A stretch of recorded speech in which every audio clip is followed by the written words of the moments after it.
Planning expenditure. By the end of this presentation, you should be able to identify the common principles that will be considered in planning personal finances. You should be able to assess the importance of planning personal finances. Planning finance. Planning and managing your personal finances is a critical skill that everyone needs. It's important that finances are managed to ensure that expenditure is controlled. In an ideal world, expenditure will always be less than inflows.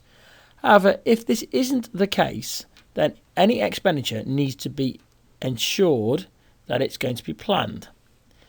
This will help to enable it to be affordable and sustainable.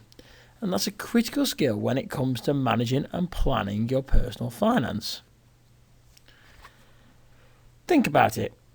Make a list of all the strategies that you adopt to ensure that you manage your personal finances. Pause the video now while you make a list. Okay, hopefully you've come up with a long list of strategies that you adopt to ensure that you're managing your personal finances. Discuss these with a partner and discuss them with your teacher before moving on with the video to look at some of the aspects you should cover for the specification. There are many reasons why planning expenditure is important when planning the management of personal finances. Make a list of as many reasons that you can think of as possible. Try, if you can, to write an explanation of why you think each reason is important to help with the planning of personal finances. Notice that when you're doing the explanation, you are starting to develop a higher level of thinking. So rather than just producing a list of as many reasons why you might want to plan and manage the expenditure of your personal finances, try and give a reason why. Pause the video now while you undertake this.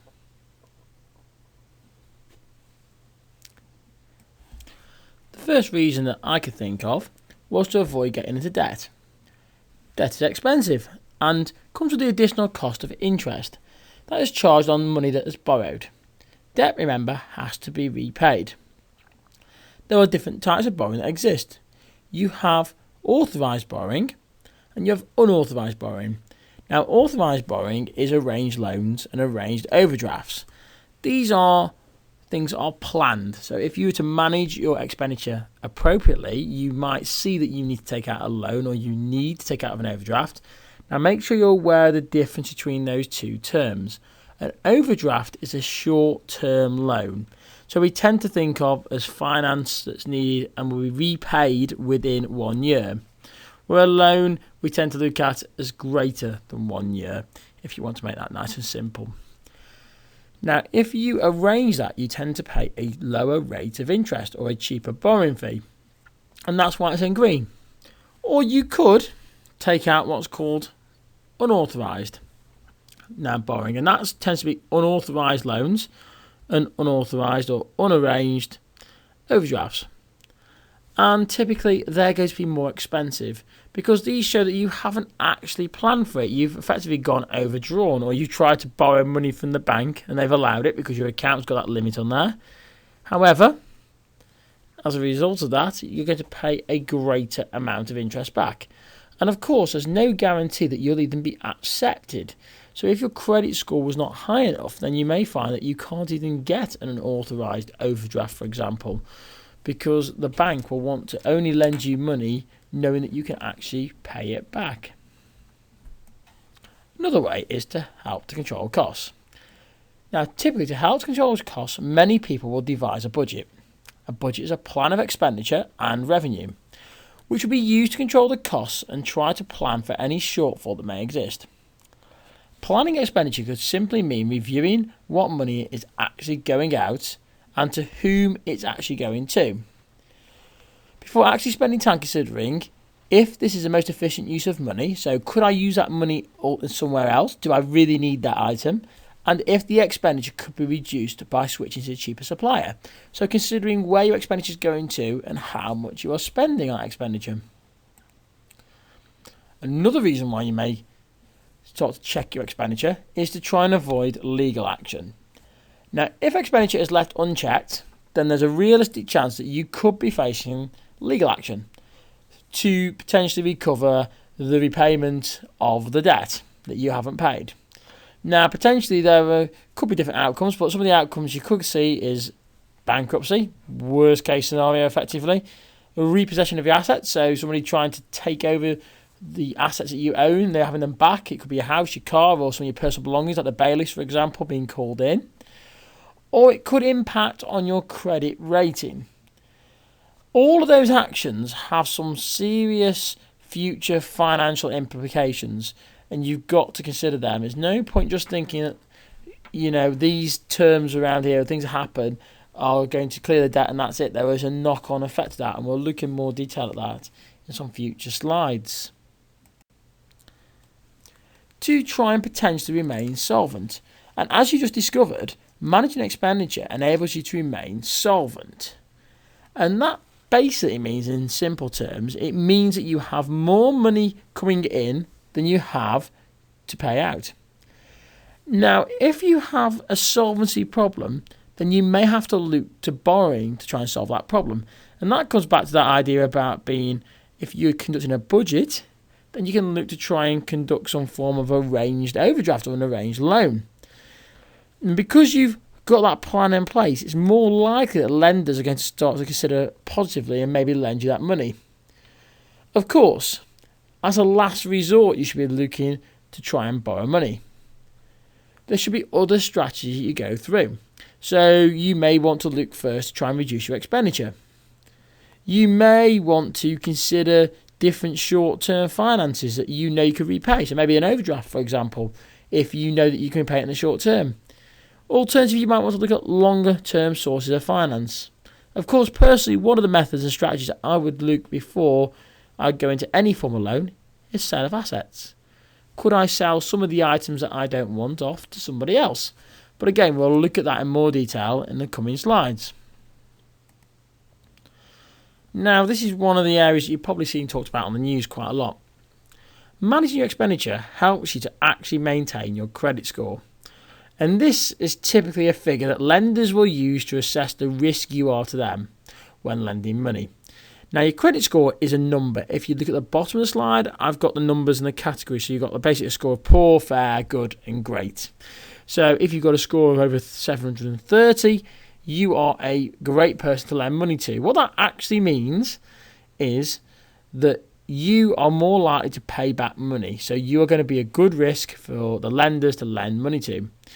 Now, the greater the risk, i.e. the lower the score, the more you're going to be charged to actually lend money, and the less people you'll find who will actually lend you money because you're quite a high risk.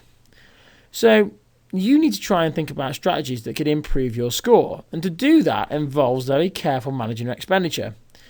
You actually, bizarrely, will only improve your score if you want to lend money. So again, going back to that risk versus reward strategy, so the higher the risk. So you need to actually show that you can lend money, maybe for buying a car, or maybe on a credit card, or buying a house with a mortgage. However, to get that great score, you've got to show that you can repay, so meeting the repayments. So somebody with a great score is somebody who's got some form of borrowing, it could just be a credit card, which they're paying off in full every single month. So, of course, they're meeting all those repayments, having a high credit score. And as a result of that, they can take advantage of lower charges of interest and clearly access to more finance. Now, we sort of touched on this before, avoiding bankruptcy. Now, bankruptcy, let's get this clear, is a legal term in the UK that lasts 1 year. But it doesn't just stop there, and we'll come back to why in a minute. And it should always be a last resort when you're unable to pay off people you owe money to, which is typically called creditors. Now, bankruptcy is not a good idea. You might be thinking, okay, I get to clear all those debts. Okay, it means that your debts are discharged in a legal term, and that means that your debts effectively don't need to be paid. They're wiped from your record. However, the reasons why you should not see bankruptcy as this amazing thing is because A, you could be forced to sell your assets, so your house or your car or your personal belongings. So that's one of the things straight away that could happen. It may potentially mean that you have to give some of your future income to creditors or reach an agreement that you will pay a certain amount of money every single month. So it doesn't necessarily mean that you're going to be clear of all your debts. You may have to just pay them off over a longer period of time, so it never leaves you. You potentially, effectively, are going to find it difficult to get credit cards and a bank account to start with. However, within that first year, you're not allowed to have a credit card or a bank account, because bank accounts tend to come with the ability of an overdraft, which we've already said is a short-term form of borrowing. You could open a basic bank account with some banks and providers. However, that is obviously for certain banks, and it makes it more complex for you. And you are not allowed to obtain credit over £500 without telling the lender. So that's things like Bright House, for example, who will let you pay off monthly. If the credit amount is going to be over £500, you've got to tell them that you've been bankrupt. And of course then, they're not going to be likely to lend you that money, or they'll want a guarantor. Another problem with this is the fact that it does remain on your record. Your credit record is going to be there. Yes, it should get cleared. However, many people argue that it doesn't, and it still lingers because of the connections that many debtors have got.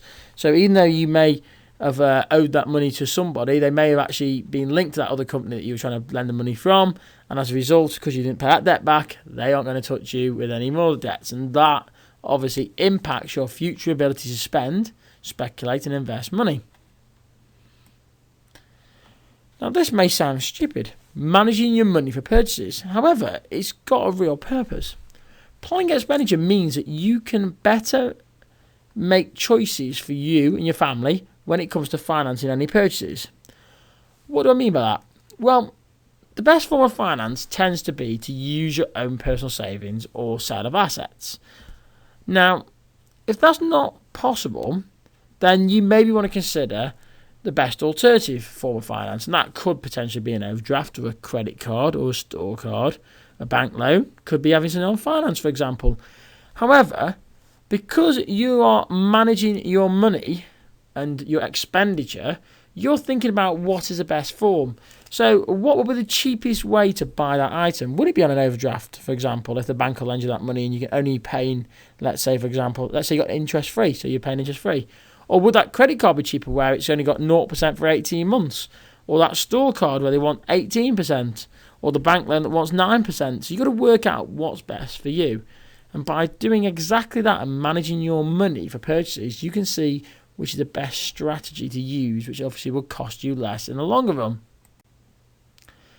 Another strange one, generating income. How can planning expenditure help you to generate income? Well, believe it or not, because you can actually make money from revenue. Because by planning your expenditure, you start to think about, what money do I need? Where can I get that money from? As a result of that, you might start to try and turn some of your assets into cash. And typically, that can then be used to create some sort of expenditure you might want to do. Remember, we've already established you want to ideally have cash to spend. You don't want to go borrowing money. The best example of generating income could be from conducting a budget and then going onto eBay and deciding to sell some old assets on it, for example, or even selling to friends and family. But that's a great way to generate extra income that you can then use to purchase new items. Of course, setting financial targets and goals. Now, planning expenditure enables you to set financial targets and goals that you may want to achieve.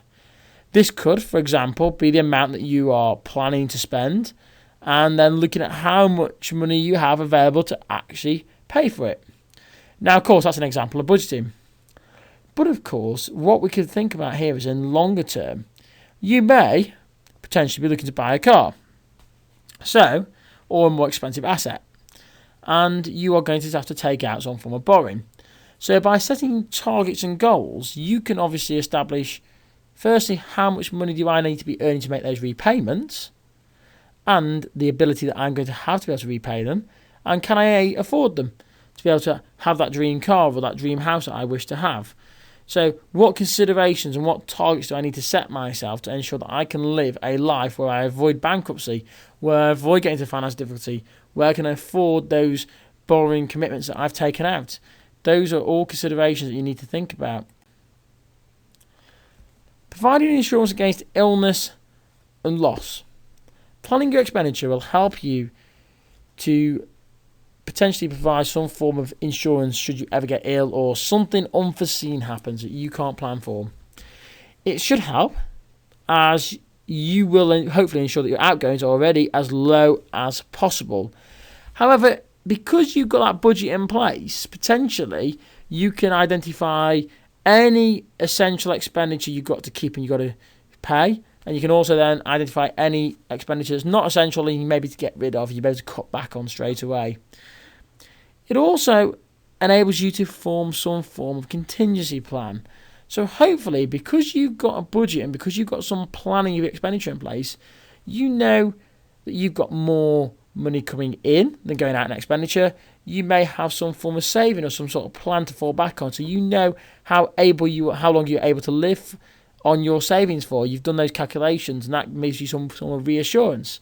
And that obviously will help you potentially to recover from your illness, or take the stress away from you, which of course is deemed to be one of the great advantages, obviously providing against loss of or insurance for illness effectively. One of the other methods you can actually do is to counter inflation.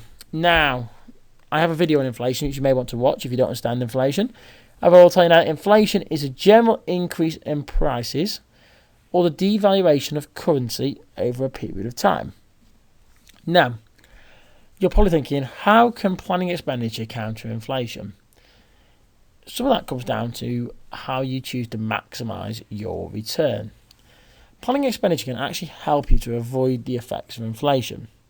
For example, some expenditure could be in the form of an investment. So you may not necessarily just go out and buy products. You may be talking about expenditure in the form of investing money. And your investment could potentially appreciate over time.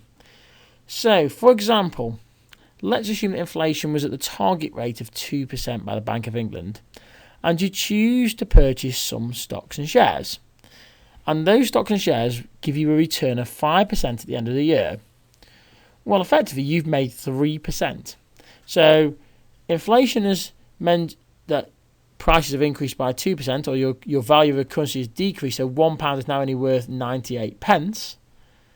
But effectively, what you've done there is you've actually got a return of 5%. So you've actually made your pound worth £1 and 5 pence, and effectively in that sense there. Now, of course, when you take the value of inflation off and take that 2% off, it's only £1 and 3 pence.